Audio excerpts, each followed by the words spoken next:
เอาสวัสดีลูกค้าเมื่อนี้พ่อค้าจะมีเครื่องมีเครื่องเข้าใหม่จะมารีวิวให้ลูกค้าเบิ่งแล้วก็ทั้ง FC เบิ่ง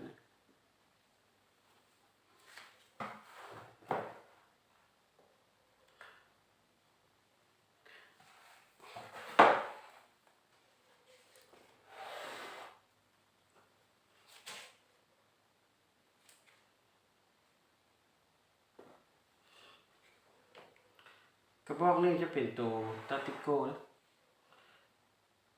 ปืนตาติโก้ออกใหม่ล่าสุดปี2016กล้องซองใส่เป็นกล้อง BSA ขนาดของกล้องเป็น 4-14 คูณ414ส่วนตัวถังลมนั้นใส่เป็นถังคาร์บอน 0.5 เป็นตัวใหญ่สุดเป็นแลบเป็นตัววาล์วเป็นวาล์วปรับในแล้วก็ตัวราวกระบอกนี้จะใส่เป็นราว ZM8 นะราว ZM8 ตัวราวยาว50เซนราวเป็นราวเบอร์2ได้ส่วนตัวเก็บเสียงท่านจะใส่เป็นของกิกเต็กเก็บเสียงของกิกเต็ก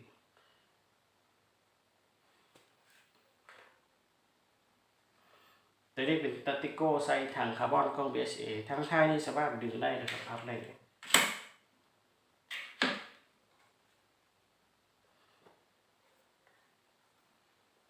เครื่องเป็นเครื่องออกใหม่ล่าสุดปี2016เครื่องเป็นมือนึงใหม่ๆเลยไม่แต่เครื่องฮอดแล้วก็ประกอบรีวิวให้ลูกค้าเบิ่งยังบ่ได้มีจักบาทเลยตอนนี้จะมีจะใส่ตัวแหวนทับถังนี่แหวนทับถังนี่ถ้าว่าลูกค้าบ่มักก็เอาออกก็ได้แต่ว่าถ้าว่าใส่ตัวนี้ราคาจะแพงกว่าหน่อยนึง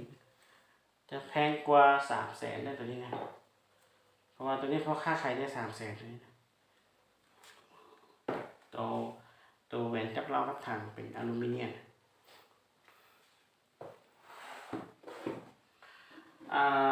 ตัวที่2มันจะเป็นตัวนี้ครับ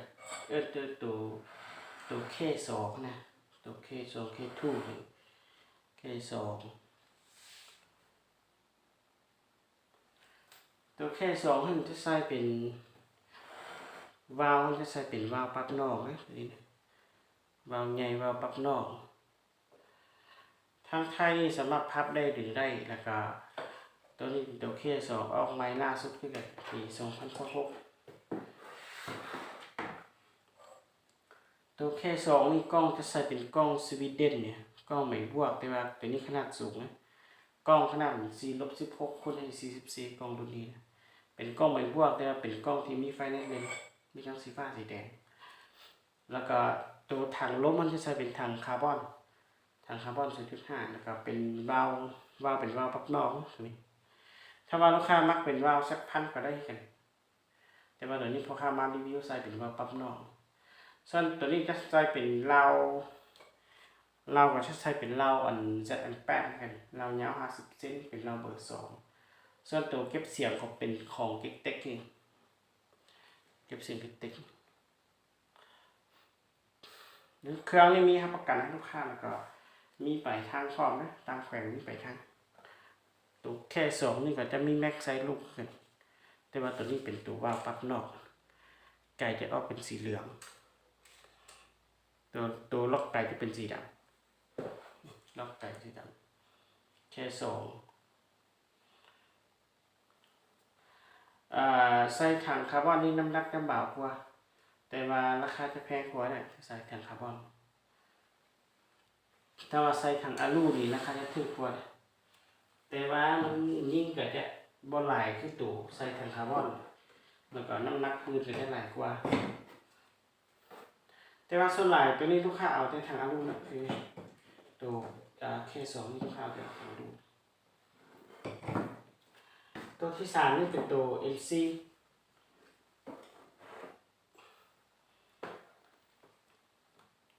ตัวนี้กระบอกนี่เป็นตัว MC เป็นตัวออกใหม่เป็นเครื่องเป็นตัวออกใหม่ล่าสุดเลยอย่างนี้ออกใหม่ล่าสุดปี2016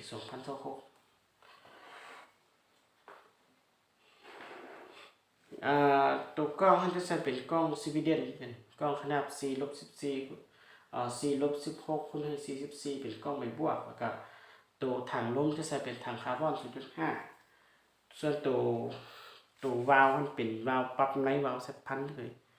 วาล์วsetพันตัว MC ที่ออกมาล่าสุดปี 2026นี่ตัวเข็มที่นิ้วลูกปืนนั่นเขาจะได้เฮ็ดมาเป็นแต่ตัวใหญ่เด้อเข็มน้อยๆคืออันนั้นบ่มีตัวนี้เป็นเข็มใหญ่แล้วก็ตัวนี้เป็นตัวสีเหลืองมันจะเป็นของแท้นะถ้าว่ามีอันน่ะมีตัวนึงนั้นมันตัวนิ้วลูกปืนนั่นก็จะเป็นตัวสีขาวจะเป็นของฮันน้อยก็เป็นของไซงอน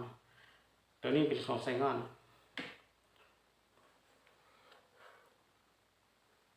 ตัวนี้ก็จะใส่เป็นแหวนทับถังกันตัวนี้บ่ได้หันแน่นบ่ได้แหวนทับถังเป็นถังคาร์บอนนะถังคาร์บอน 0.5 เป็นตัวใหญ่สุดส่วนตัว MC นี่ก็ตัวเราก็จะใส่เป็นเรา ZM8 กันเราเป็นเรายาว50 เซนเราเป็นเราเบอร์2ยิ่งลูกเบอร์2ตัว MC นี่เครื่องถ้าว่าลูกค้าอยากเปลี่ยนเป็นตัวนี้เป็นว่าปรับนอกก็ได้ให้กันว่าปรับนอกตัว MC กับ K2 นี่ตัววาล์วมันสลักกันได้นะถ้าว่าอยากเปลี่ยนตัววาล์วนี่เป็นตัววาล์ว K2 ก็ได้จะเอาตัว K2 มาเปลี่ยนตัว MC นี่ก็ได้ราคาคือกันราคาบ่ได้ต่างเครื่องเป็นเครื่องใหม่ๆเด้อเครื่องใหม่เครื่องมือนึงแล้วก็ตัวเครื่องนี่มีรับประกันให้ลูกค้าแล้วก็เครื่องตามแขวนมีไปค้างอีกนะตัวนี้จะเป็น MC Tactico K2 แล้วก็ช่วงนี้พอค่าจะนี่ตัวนี้เป็นตัวแหวนจับเรากับถังถ้าว่าลูกค้าอยากเล่นก็สั่งซื้อได้นะตัวนี้พอค่าขายราคาไม่ได้แพงนะราคา300,000อันนึงราคา300,000เป็นอลูมิเนียมเป็นเหล็กเด้อแต่นี่เป็นเหล็กที่มันแข็งบ่เป็นเหล็กอ่อน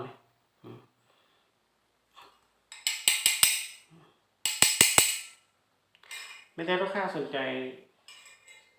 อะไรปืนลมหรือว่าตัวปืนลมหรือว่าลูกปืนข้องสู้มันยังก็ติดต่อหาพอค่าทาง WhatsApp ได้นะหรือว่าลูกค้ามีเครื่องที่